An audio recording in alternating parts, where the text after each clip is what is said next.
ना the next next slide जो है, हम लोग हमारा जो कोर्स है वो वेब ऑटोमेशंस का है। वेब ऑटोमेशंस और वेब एप्लीकेशंस ऑटोमेशंस, इस इस वेब ऑटोमेशंस में एक्चुअली हम लोग ऑटोमेट जो कर सकते हैं। अभी जो सेलेनियम का जो न्यू वर्जन आया है उसमें मोबाइल ऑटोमेशंस भी कवर हो जाता है और आपका डेस्कटॉप एप्लीकेशंस भी हो जाता है। इसे वो कंसाइजली इसको वेब ऑटोमेशंस हम लोग बोलते हैं। और वेब ऑटोमेशंस एक प्रोसेस है, ठीक है, test any applications by running a script. ठीक है, एक स्क्रिप्ट चलता है, वो अब वो फ्लो प्रोसेस हो जाता है, स्टार्ट मीन्स कि जो भी हम लिखते हैं, जो भी हमारा स्क्रिप्ट होगा उसके अकॉर्डिंगली ये प्रोसेस आपका चलेगा। ठीक है, script can be written in a supportive languages. किसी भी सपोर्टिव लैंग्वेजेज में जो भी टूल्स आप यूज कर रहे हैं ऑटोमेशन के लिए, उसके जो भी सपोर्टिव लैंग्वेजेज है, जैसे अगर हम सेलेनियम यूज कर रहे हैं तो उसके सपोर्टिव लैंग्वेजेज हैं C, sorry, Java. First preference Java को जाता है, फिर C sharp, Python, Ruby and JavaScript. तो आप जिसमें कंफर्टेबल है उसमें आप स्क्रिप्टिंग कर सकते हैं। और जो स्क्रिप्ट कीजिएगा तो स्क्रिप्टिंग जो होगा वो आपके फ्लो का स्क्रिप्टिंग होगा। So here we are going to continue with the automation scripting using the following languages and frameworks. ये जो मेरा हम लोग जो सीखेंगे वेब ऑटोमेशन में, वो प्राइमरी जो सोर्स होगा वो जावा होगा, सिलेनियम होगा, फ्रेमवर्क्स फिर टेस्ट एंड की जेन्युइन फ्रेमवर्क्स होगा, कुकुम्बर फ्रेमवर्क्स होगा, एक्सटेंट रिपोर्ट्स फ्रेमवर्क्स होगा। ये फुल आपको फुल कवरेज होगा और ये फुल स्टैक आप कहें, ये full stack web web automation से। ठीक है, नेक्स्ट नेक्स्ट जो सबसे पहले हम लोग लर्न करेंगे वो जावा होगा। जावा की जो हम वर्जन यूज करेंगे वो जावा 11 यूज करेंगे, चूंकि जावा 8 1.8 सेलेनियम जो न्यूअर वर्जन आ रहा है वो एब्सोल्यूट हो रहा है और वो 1.8 को अब सपोर्ट नहीं करेगा, इसलिए मैं आपको डायरेक्ट जावा 11 पे ट्रेनिंग दूंगा। ठीक है, इसकी प्रीरिक्विजिट क्या होगी इस का कि आपको जावा 11 एटलीस्ट जो मिनिमम रिक्वायरमेंट होगा, अगर आप 17 यूज कर लेते हैं, 21 यूज कर लेते हैं, देयर इज नो प्रॉब्लम। लेकिन जावा 11 मिनिमम रिक्वायरमेंट होगी कि आपके सिस्टम में जावा 11 होना चाहिए। उसके बाद नेक्स्ट प्रीरिक्विजिट्स जो है वो इंटेलिजे, ये इस तरीके का एक आईडीई होगा जिसपे हम लोग अपना प्रोग्राम लिखेंगे। ठीक है, जावा 11 के मैं इंट्रोडक्शन सिर्फ इतना दे रहा हूँ कि जावा को जो डेवलप करने वाले थे जेम्स गॉसलिन नाम था, सन माइक्रो सिस्टम में इनका इसने डेवलप किया और 1995 में। ये एक ऐसा लैंग्वेज था जो ऑब्जेक्ट ओरिएंटेड प्रोग्रामिंग को सपोर्ट करता था। इससे पहले ओक नाम का एक एप्लीकेशन था जो कि ऑब्जेक्ट ओरिएंटेड प्रोग्रामिंग को सपोर्ट करता था, लेकिन उसको उतना ज्यादा एक्सपोजर नहीं मिला। लेकिन 1995 में जब जेम्स गॉसलिन ने इसको डेवलप किया, उसके बाद ये क्रॉस प्लेटफॉर्म और आर्किटेक्चर फ्री एप्लीकेशन सपोर्ट का इन्होंने क्लेम किया, तो इसको बहुत ज्यादा एक्सपोजर मिला। एक्सपोजर मिलने की वजह एक और थी कि ये क्रॉस प्लेटफॉर्म एग्जीक्यूशन था, यानी कि आप किसी भी एप्लीकेशन अगर विंडोज पे बना रहे हैं तो आप यूनिक्स पे भी रन कर सकते हैं, लाइनेक्स पे भी कर सकते हैं और दूसरे अदर प्लेटफॉर्म पे भी।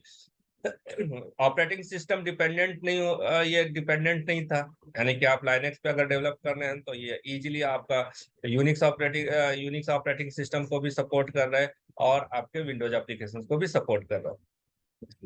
आपको कॉन्फ़िगरेशन चेंज करने की जरूरत नहीं है, हार्डवेयर चेंज करने की जरूरत नहीं है कि मेरा अगर एप्लीकेशन मेरे लैपटॉप पे बना है जिसका कॉन्फ़िगरेशन आर्किटेक्चर और जो प्रोसेसर है वो 2 कोर है और 16 जीबी है, मैं इसको रन कराना चाह रहा हूँ 8 कोर प्रोसेसर और 32 जीबी पे, तो ये वहां पे भी इजीली रन कर रहा है।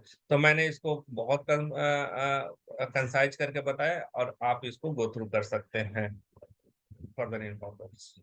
इन शॉर्ट समरी ये है कि जावा जो है किसी भी प्लेटफॉर्म पे राइट किया जाए इसके प्रोग्राम को, और किसी भी प्लेटफॉर्म पे रन किया जा सकता है बाय हेल्प ऑफ JVM। ठीक है। अब पहले जो ट्रेडिशंस था वो EXE का था, अब जो भी ट्रेडिशंस हो गया वो क्लासेस और बाइट कोड का हो गया, जिसमें JVM सपोर्ट करता था। ठीक है। JVM जावा वर्चुअल मशीन है। जब हम किसी भी प्लेटफॉर्म पे जावा को किसी भी प्लेटफॉर्म पर रन करेंगे तो उसके लिए मिनिमम प्रीरिक्विजिट जो होना चाहिए वो JRE हमारा होना चाहिए आपके सिस्टम पे। JRE stand for the Java run time environment, जो कि रन टाइम इन्वायरमेंट का काम ये होता है कि वो बाइट कोड जो हमारा एप्लीकेशन है, जो हम प्रोग्राम लिख रहे हैं, वो बाइट कोड में कन्वर्ट होता है। उस बाइट कोड को वो अंडरस्टैंड करता है और उसको उसी प्लेटफॉर्म पे एग्जीक्यूट करता है। जब ये एक इंटरप्रिटेशन आया कि हाँ ये बाइट कोड में है, ठीक है, आपका EXE नहीं है, बाइट कोड है, तो बाइट कोड को आप हैक नहीं कर सकते। मीन्स करने का मतलब ये हैक के मतलब कि उसको डिसटेम्परामेंट नहीं कर सकते, या उसको किसी तरीके से आप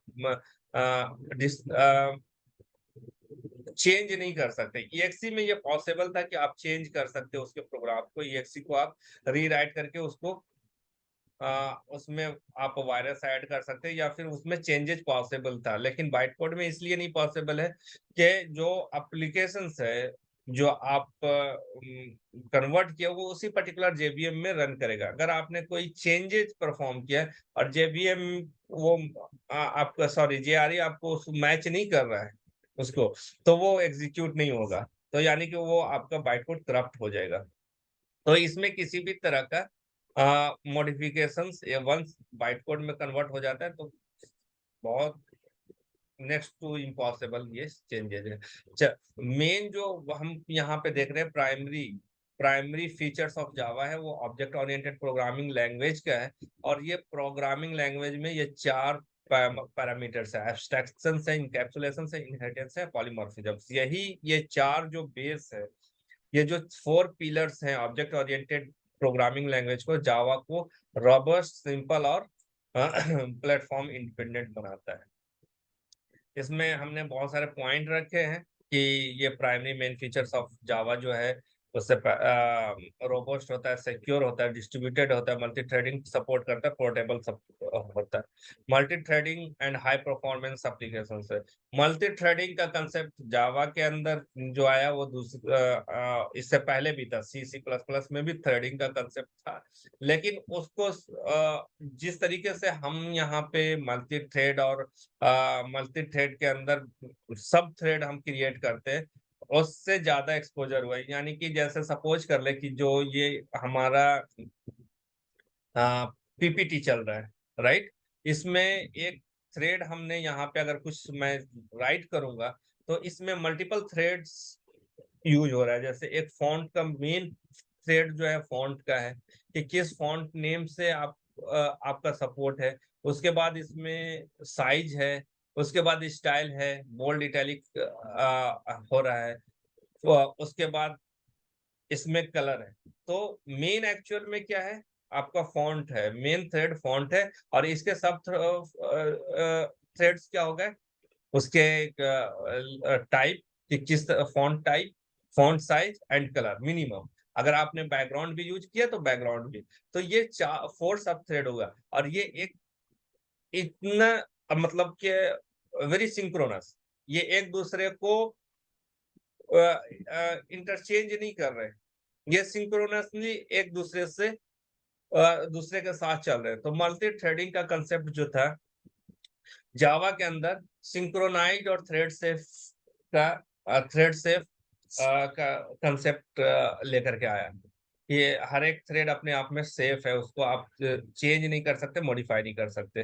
तो this is all about the primary features. ये मैं इसलिए ज्यादा स्पीड में जा रहा हूँ, मैं इसको एक्सप्लेन नहीं कर रहा हूँ डेप्थ में जा करके, टाइम टेकिंग है। प्लस ये इंटरव्यूज और या फिर आपका जो कैरियर ऑलरेडी चल रहा है अच्छे, आप लोग के पास एक हैंडफुल एक्सपीरियंस है, तो इसकी रिक्वायरमेंट नहीं है। इंटरव्यू में ये चीजें नहीं पूछा जाएगा, लेकिन for the sake of knowledge आप इस स्लाइड को जा सकते हैं। हाँ, इंपॉर्टेंट है जावा के कीवर्ड्स जो है 62 कीवर्ड्स है, जिसमें कुछ जावा 11 में बहुत सारे कीवर्ड्स जो हैं वो अ, उसको इंग्लिश में बोलेंगे तो इसको डिकमीशन्ड कर दिया गया या डीएक्टिवेट कर दिया गया है। तो अब 49 कीवर्ड्स हैं। ये जो कीवर्ड्स होंगे वो जावा के वेरिएबल्स में यूज नहीं किए जा सकते, इसीलिए मैंने यहाँ पे प्रिंट किया है कि एज ए वेरिएबल्स इस कीवर्ड्स को आप यूज नहीं कर सकते। उसके बाद जावा में जो हम फर्स्ट जो स्टार्ट करते हैं वो कमेंट है। तो ये सिंबल्स जो है सिंगल लाइन कमेंट है, मल्टी लाइन कमेंट है। ये कमेंट क्या होता है वो हम लोग सीखेंगे नाउ। जावा के डेटा टाइप्स, यहाँ पे डेटा टाइप्स जो है वो दो तरह के डेटा टाइप्स है, प्रिमिटिव डेटा टाइप्स है और नॉन प्रिमिटिव टाइप्स है। नॉन प्रिमिटिव डेटा टाइप्स के मतलब classes, in short classes and object. Primitive data type में बाइट है, शॉर्ट है, इंटीजर है, लॉन्ग है, फ्लोट है, बुलियन है एंड कैर है। That is a small b. ये बुलियन एंड कैर है, ये प्रिमिटिव डेटा टाइप्स है। इसकी रैपर क्लासेस आपको मिलेंगे, जैसे बाइट की wrapper classes non primitive data में वो क्या हो जाएंगे, बाइट हो जाएंगे, वो कैपिटल हो जाएंगे तो बाइट हो जाएंगे। शॉर्ट का SHORT शॉर्ट, ये रैपर क्लास और नॉन प्रिमिटिव डेटा टाइप में आएगा। इंट का इंटीजर है, लॉन्ग का लॉन्ग है कैपिटल में, फ्लोट का फ्लोट है, F कैपिटल होगा। ये these are the classes. Double का डबल कैपिटल है और बुलियन का बुलियन है और कैर का कैर कैपिटल है। तो ये जो हो गए नॉन प्रिमिटिव डेटा टाइप हो गए इसके जावा के। ये primitive data types, primitive data types के मतलब प्रिमिटिव डेटा टाइप्स इसलिए यहाँ पे सपोर्ट करता है कि C++ या अदर्स लैंग्वेजेज में ये आपका बेसिक डेटा टाइप है। क्या है ये, बेसिक डेटा टाइप है, इसीलिए यहाँ पे इसको सपोर्ट किया गया है। ठीक है, नाउ नेक्स्ट स्लाइड पे आएंगे। नेक्स्ट स्लाइड पे है वेरिएबल्स इन जावा।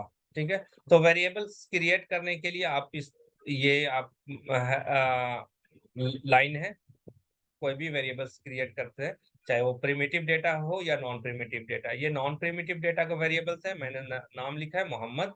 एंड ये प्रिमिटिव डेटा टाइप है integer as equal to 56। Double भी है प्रिमिटिव, सैलरी 92।